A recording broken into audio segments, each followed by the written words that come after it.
Drop the Chalk movement, spearheaded by teachers throughout the National Triangle in its French acronym OTS, has been condemned at the first ordinary session of Parliament. Honorable Laurentine Kouan-Fege has been vocal on the socio-political climate and its tension and the tension of the strike action as it has put the nation on her toes for the past 3 weeks. This newscast shines a spotlight on the first parliamentary session. Plus, more than 30 hours without water supply in the Douala 4 municipality has been the ordeal of denizens living in that part of the economic capital. The cause, difficulties and adjustments will be discussed in a short while in this newscast. Hello viewers, thanks for watching the Primetime Balingo newscast on Spectrum Television. We open this newscast with a parliamentary session in the French language with Oriane Donken. Good evening, Oriane. Bonsoir, Joséphine Bindi. Absolument, nous démarrons à l'Assemblée nationale où la première session ordinaire de l'année s'est ouverte ce jour au cours de la plénière d'ouverture. L'honorable Laurentine Kouan-Fege, la doyenne d'âge de la Chambre basse, a dénoncé le climat sociopolitique complexe, notamment la situation des enseignants, un des problèmes sur lesquels les députés vont se pencher. Enjeu et contexte de cette session, c'est avec vous, Olivier Bouzik. La grève des enseignants s'invite au Parlement. Malgré le train de mesures diligenté par le président de la République, les seigneurs de la CRED demeurent indignés et revendiquent des actions concrètes de la part du gouvernement. 2 semaines de négociations sans succès, le Parlement s'inquiète davantage pour les élèves pénalisés. Nous souhaitons que se poursuivent les concertations engagées jusque-là entre le gouvernement d'une part, les collectifs et les syndicats d'enseignants d'autre part. Il s'agit de trouver des solutions concrètes et rapides aux préoccupations soulevées par les enseignants. C'est l'un des sujets brûlants évoqués par la doyenne d'âge Laurentine Kouan-Fege en ouvrant la première session ordinaire de l'année législative 2022. Le gouvernement sera certainement invité dans les jours qui suivent à s'expliquer au Parlement sur ce problème qui paralyse l'éducation depuis des années. Une crise qui n'est pas isolée dans la situation chrysogène globale qui s'écoule au Cameroun. Tenez par exemple l'augmentation du coût de la vie, le scandale financier du coronavirus, l'après-CAN 2021, la lutte contre le terrorisme, le recul inquiétant de la liberté d'expression sont entre autres cas qui mettent le Cameroun au bord du gouffre et interpellent le Parlement. Seulement, pour contrôler l'action gouvernementale dans la sérénité, les parlementaires devront en urgence évacuer les batailles au sommet de l'Assemblée nationale entre les clans Gaston Komba et Kavaï et Guédibril. Même si plusieurs députés annoncent déjà sous cap un départ imminent de Kavaï à la tête de la Chambre depuis 1992, d'aucuns veulent d'abord voir clair sur les curieuses accusations ayant conduit au départ controversé de Gaston Komba. Pour l'heure, le Parlement est divisé, le climat est tendu. Le renouvellement du bureau de l'Assemblée nationale prévu dans quelques jours présage de fortes empoignades à l'hémicycle. Au terme de la plénière d'ouverture, quelques parlementaires se sont exprimés sur leurs attentes au micro de Olivier Bouzik. Au-delà de l'enjeu de constituer le bureau, il y a des défis importants qui interpellent le Cameroun tant sur le plan politique que sur le plan socio-économique. Il sera question de saisir l'opportunité de cette session pour que l'Assemblée s'exprime dans ce sujet-là. Nous pensons premièrement à la crise anglophone qui continue à persister avec aujourd'hui des morts qui atteignent les symboles les plus forts de l'État.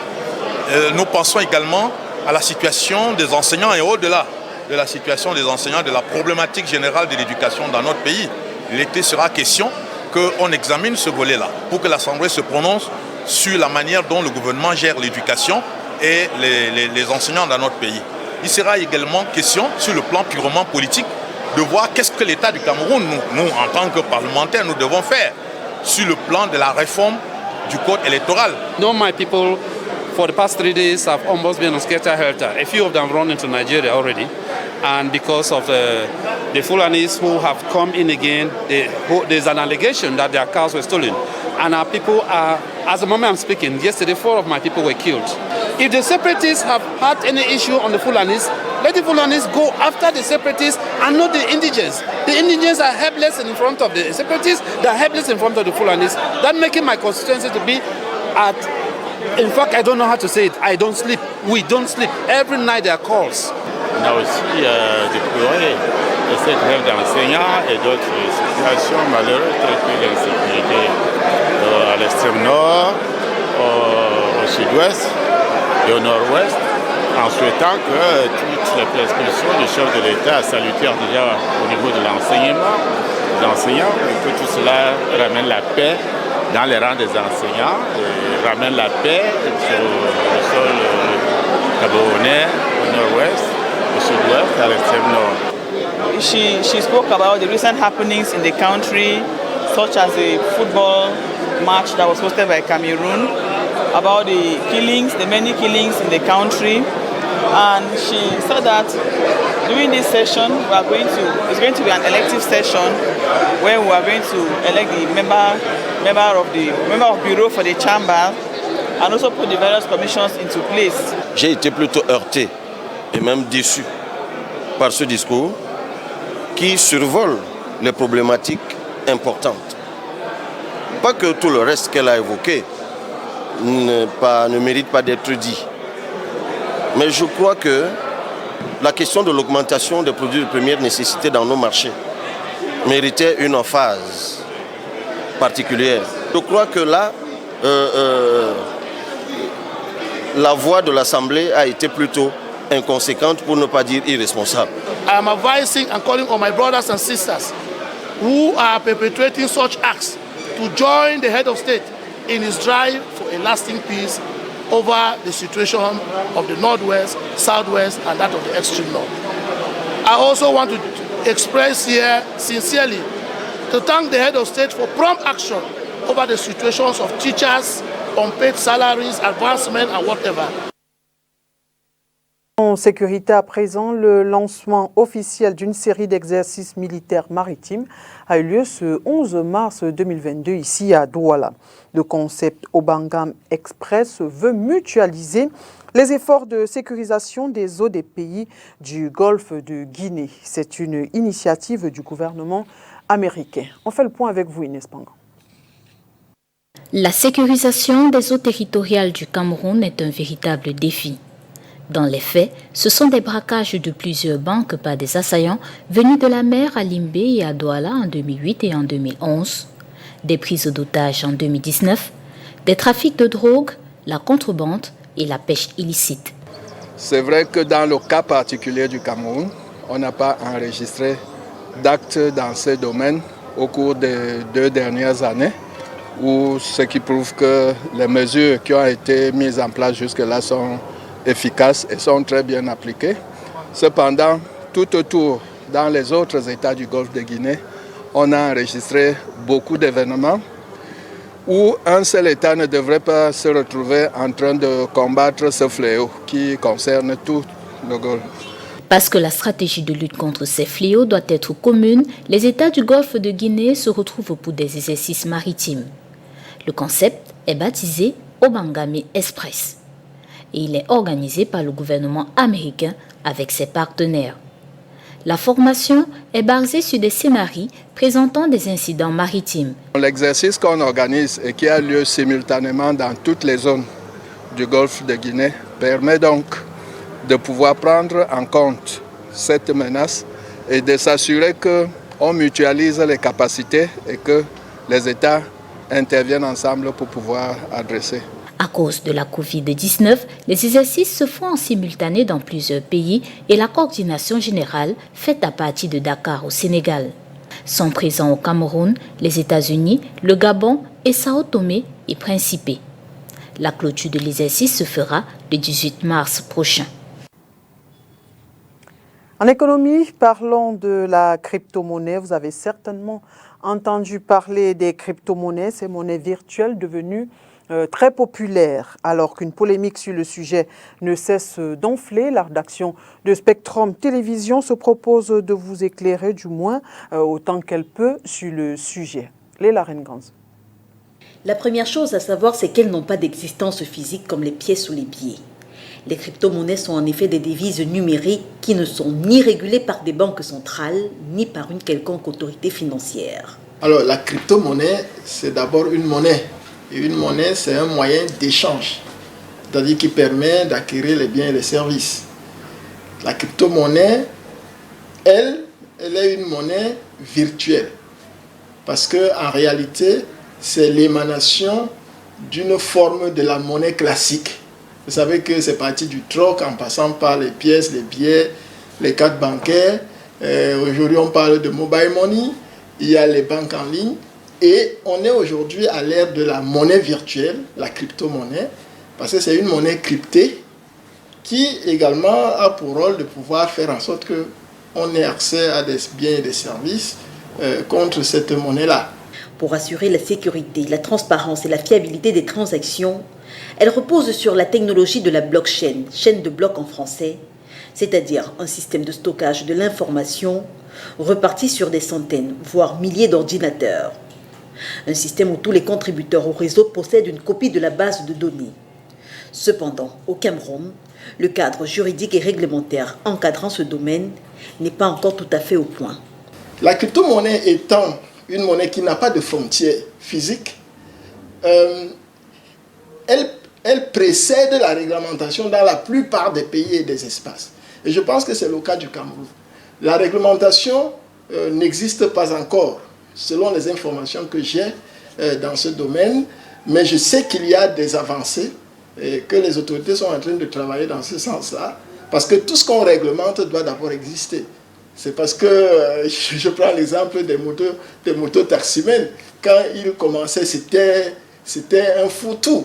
Mais de plus en plus, les autorités ont pris la mesure de l'affaire et l'ont encadré. Et aujourd'hui, on pense que c'est quand même beaucoup mieux qu'il y a 2 ou 3 ans. Et je pense que c'est ce qui est en train de se passer également dans le cadre des crypto-monnaies. Si le Bitcoin n'est pas la première crypto-monnaie à avoir fait son apparition, il faut cependant dire que c'est grâce à lui qu'elles ont été popularisées. Et aujourd'hui, il en existe plusieurs dizaines de milliers.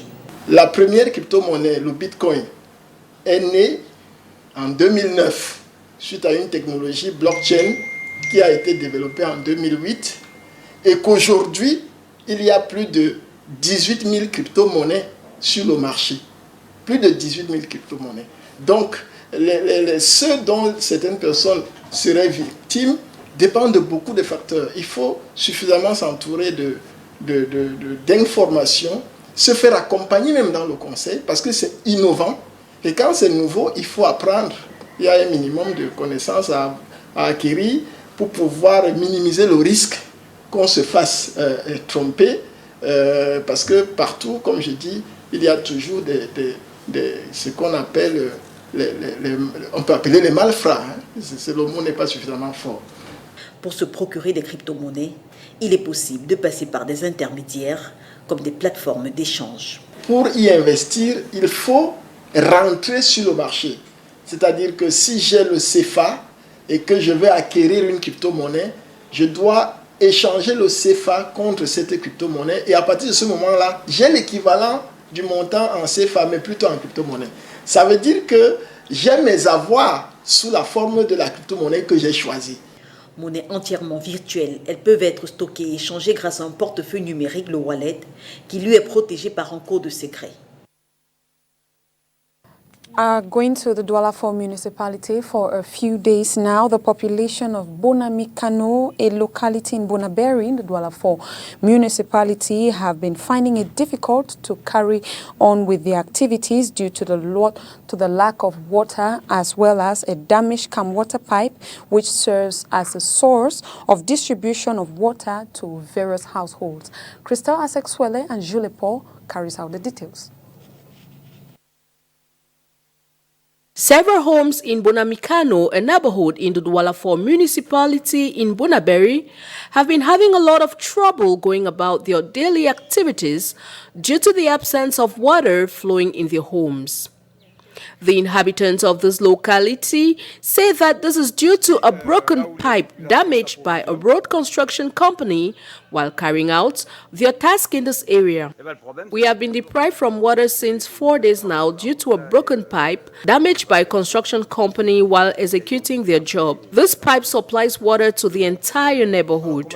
For the meantime, the inhabitants are obliged to get this precious liquid from a nearby pipe, which also suffer the same fate as the large pipe that supplies water to the entire neighborhood.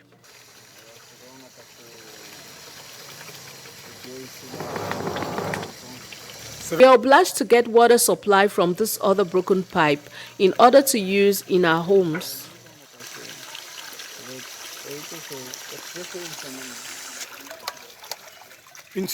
Despite the numerous alerts that have been sent out to the Cameroon Water Corporation CamWater, nothing has yet been done. Meanwhile, the population is hopeful their plight is heard and a solution met urgently, as it is becoming very embarrassing for them going about their daily chores without water flowing through the pipes in their homes. And onto this brief for the press to have a better knowledge on the Cameroon Port Authority and Douala and the various activities carried out there. The Cameroon Association of English-Speaking Journalists, the Douala branch, have paid courtesy visit to the structure in order to get acquainted formally with the structure and also understand the functioning of this parapublic institution, as well as their mission to manage and coordinate the services available in Douala Bonaberi in accordance with the law. Let's get more details on this visit of Mfo Nweli, Chief of the Service for Public Relations, in the following excerpt. Your visit, we had a letter from your visit, was to give you an overview of the Port Authority of Douala and the Port of Douala, which I will try to, because many people seem not to understand the difference or how the relationship is. The Port Authority of Douala is the structure in charge of the management, maintenance, and the security of the Port of Douala. We are in charge of bringing up new infrastructures and supervise and make sure that everything inside the Port of Douala is done accordingly. So that's what the Port Authority of Douala makes sure that it supervises all the activities inside the port. Then down there at the Port of Douala, as you move around, you saw, we have other enterprises who are concerned with other activities, maritime activities inside the port. So they are under the direct supervision of the Port Authority of Douala. We make sure that they respect the cahier de charge as they gave them, and so that the activities, the fluidity of everything should be well.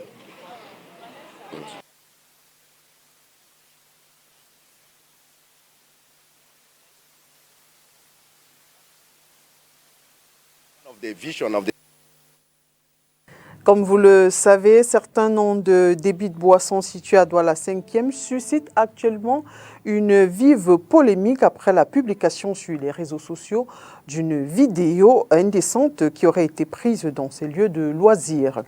La polémique actuelle remet sur la table la problématique de la dénomination des débits de boissons. Pour le syndicat des débits de boissons, outre la sanction administrative, les lieux indexés doivent purement et simplement changer de nom. Non, je vais vous dire la vérité, je n'ai aperçu ce nom uniquement hier dans les réseaux sociaux. C'est dans la zone où j'habite, c'est dans mon quartier même, mais je ne l'avais pas vu venir. Elle n'est pas encore membre chez nous. Elle est potentiellement membre parce qu'elle a déjà ouvert son point de vente. Vous comprenez un peu? Mais elle n'est pas encore membre au syndicat. Mais toujours est-il que nous avons, il y a 1 ou 2 ans de cela, avant le Covid, où nous avons parlé de l'appellation, la dénomination des noms dans les bars. Chacun donne le nom qui le plaît, chacun donne le nom qui l'intéresse, mais il faut éviter de frôler à la dérive. Parce qu'on cherche le buzz, eh bien ça peut être un bad buzz. Tel a été le cas de cet établissement. On peut avoir du bon buzz comme on peut avoir du bad buzz. Mais là, ça a tourné un bad buzz. Donc, tout ce qu'on fait quand quelqu'un vient au syndicat ou quand on a une information qu'il y a un établissement. Généralement, quand quelqu'un vient d'ouvrir son établissement, il se dit tout puissant qu'il peut gérer tous ses problèmes seul. Il n'a pas besoin de syndicat et tout. Mais c'est à la fin qu'il se rend compte que non, en effet, le syndicat joue un rôle important dans le secteur d'activité. Donc, je dis, c'est un mauvais buzz qui est arrivé. Elle va se remettre et qui est sur l'administration ne va pas la sceller définitivement. On va la réouvrir et elle va juste changer le nom et mettre un nom qui pourra plus être d'une manière plus décente et permettre au consommateur d'arriver dans son point de vente d'une manière régulière. On poursuit ce journal avec vous, Joséphine Bindi, et on va à l'étranger. Of course, we move to our international page where thousands of Afghans are amongst the refugees fleeing the Russian invasion in Ukraine. For many of those crossing into Poland, this is the second time their lives are being uprooted by war. Details with the VOA. These people at the Shehini crossing on the Polish-Ukrainian border are waiting to receive their loved ones escaping the war in Ukraine. Thousands of people are now entering Poland each day, and among them are many Afghans who fled their country to take refuge in Ukraine, only to be forced to flee again.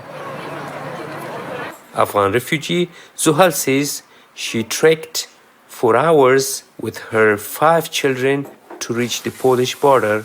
از اوکراین که آمدیم بسیار زیاد مشکلات بود. We faced a lot of problems coming from Ukraine.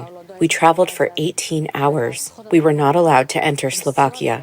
Those who had Ukrainian passports were allowed, but those who did not have Ukrainian passports were not allowed. Then we came to Poland, and there was no problem. Zuhal says that, like many other Afghans in Ukraine, she did not have her Afghan passport or ID, instead relying on a temporary document given by Ukrainian officials. She now wants to go to a third country. We were helped with food and clothes. I have not chosen yet the country to go to. They allowed us to go to any country that we want. Volunteers from various European countries are here to help Ukrainians with resettling in different countries. One of the volunteers who transports refugees to Denmark is Jakob Benediktsson. I don't care the color, the religion, the origin, where the people in need come from. I'm here, and if you want to go to Denmark. Other volunteers also say they will assist anyone coming from Ukraine who wants to travel to another country. We don't separate between Ukrainians and non-Ukrainian pass holders, and we see that the border, we are here it's just 2 kilometers from here. There are, of course, there are people from Ukraine, but there are also people from other countries. According to Afghan embassy in Poland, between 2,000 and 3,000 Afghans have entered Poland since the Russian invasion of Ukraine. The embassy says that it is helping Afghans fleeing Ukraine to cross the border to Poland. For Abdulwali Aryan, Medeka Shehini border crossing Poland, Roshan Nurzai, VOA News.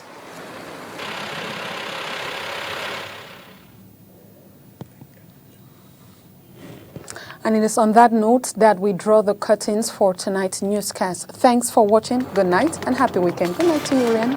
Bonne soirée, Joséphine Bindi. Mesdames et messieurs, merci d'avoir été des nôtres et bon début de week-end en compagnie du programme de Spectrum Télévision.